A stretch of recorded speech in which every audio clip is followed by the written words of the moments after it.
Ngayong gabi, samahan nyo kami mag-ikot upang maghanap ng kakainan. Isa sa ating pupuntahan ang Muson Bypass Food Park kung saan dinadayo daw ito at marami kang papipilian. Ngunit tila sa pagpunta namin dito ay parang wala kami naabutan. Napagdesisyon namin na lumipat ng ibang kakainan at dito naghanap-hanap kami. Ngunit sa pangalawang aming pinuntahan ay sarado pa ito. At buti na lang, malapit sa lugar na to ay may nakita kaming kakainan. Kung gusto nyo malaman kung saan to, tara samahan nyo kami at panoorin nyo to hanggang sa dulo. Tara!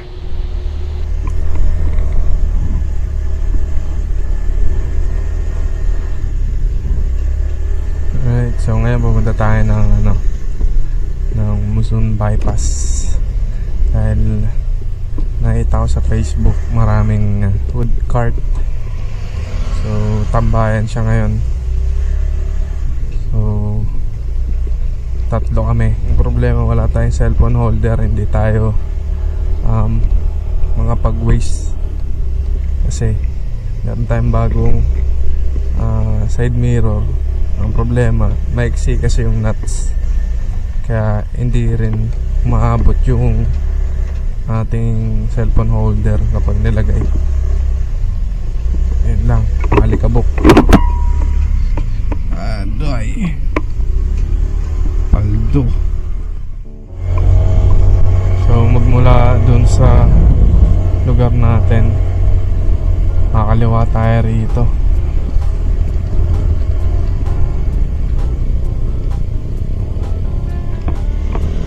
Oh, yeah. Ang problema dito sa lugar na to is masyadong madilim at the same time malubak din at punong-puno ng tubig yung mga malalalim, kaya kailangan dito maingat ka. Sa gilid na yan parang open na bukid. Mahirap kasing i-maintain yung ilaw natin kasi medyo nakakasilaw siya eh, mataas. Kaya kailangan kada may sasalubong sa'yo medyo papatay-patayin mo rin kasi masyadong mataas, hindi pa natin siya na-adjust. Lalabas-labas lang muna kami kasi sobrang init sa bahay. Total wala naman din akong pasok ngayon dahil na kaya split off tayo. Food trip muna tayo, diba? Medyo madilim lang talaga rito. Tsaka kailangan ng kaunting ingat kasi ano, ang daming mga lubak na kailangan mong iwasan. Ano, baka sumadsad yung ilalim ng motor mo dyan. Wawa naman si Sparkle natin. Sparkle, diba? Ayan. Problema na ito mamaya pa uwi kasi dito rin naman sigurado daan namin. Kaso tataas ng lubak. At Sparkle na scooter rin dala natin. Yung Titan walang problema rito eh. Kahit magragasa ka dyan ng patakbo okay lang.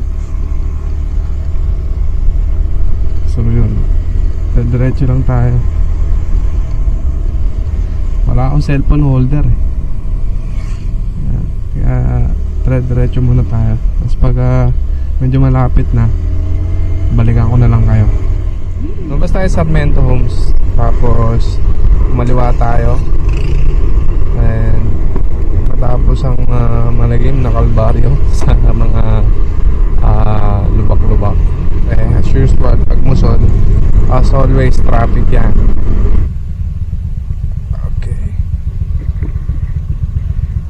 Galing ng ano ko, maps ko.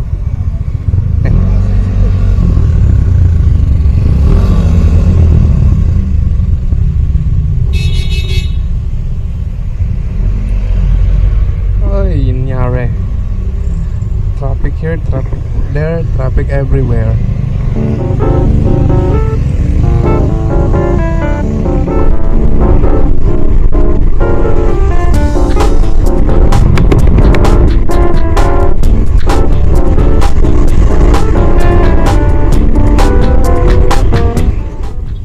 Alright, so nandito na tayo sa may bypass road.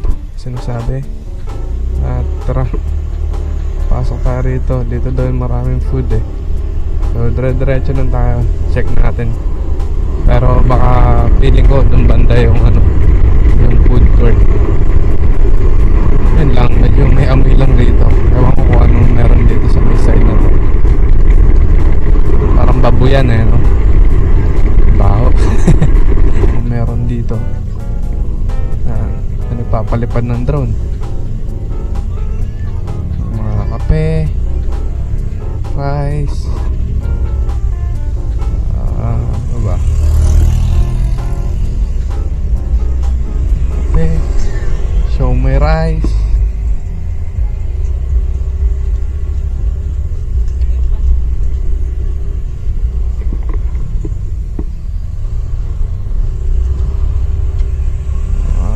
Bayan dito. Ayan, yun ang mga meron dito. And saan pa ba meron?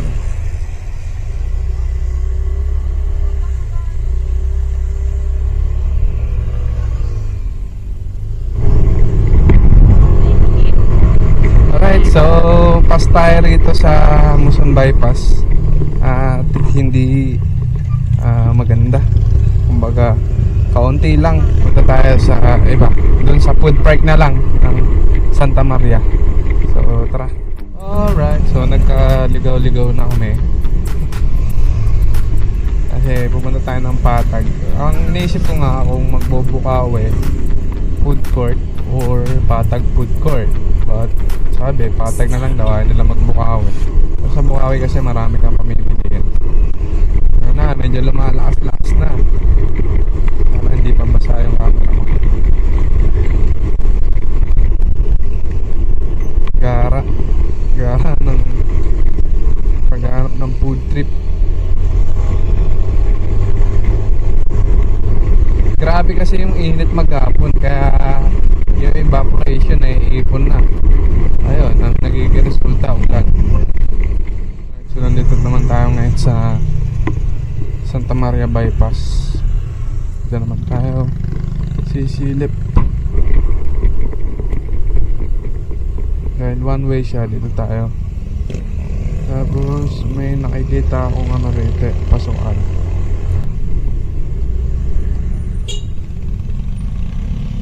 So dire-diretso na to, tuloy-tuloy na to dun. Ang labas na natin na ito, San Jose Patag. Right, so nandito na tayo sa San Jose Patag. At ito na yung food court. Ayun, sarado ang food court. Sarado? Sarado. Ano, Wednesday to Sunday lang pala yan. Wednesday to Sunday.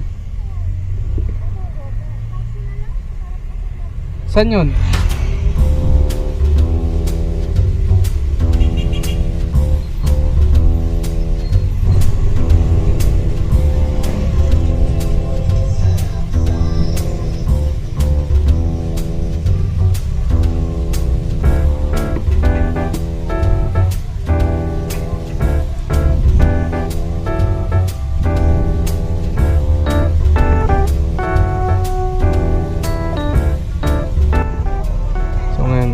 Ng pagpapwestuhan. Daming tao. So sobrang tagal na namin nag-iikot at sa sobrang gutom hindi na namin nakunan kung ano yung mga in-order namin. Pero meron tayo dyang inasal at pansit. So yung inasal nila dyan is only rice na ang presyo ay 135 lang. And meron silang mga solo order dyan. So yun. At yung rice nga pala nila dyan is Java rice.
okay nga rito kasi pag nag-take out na kayo, pwedeng yung magpadagdag ng isang kanin.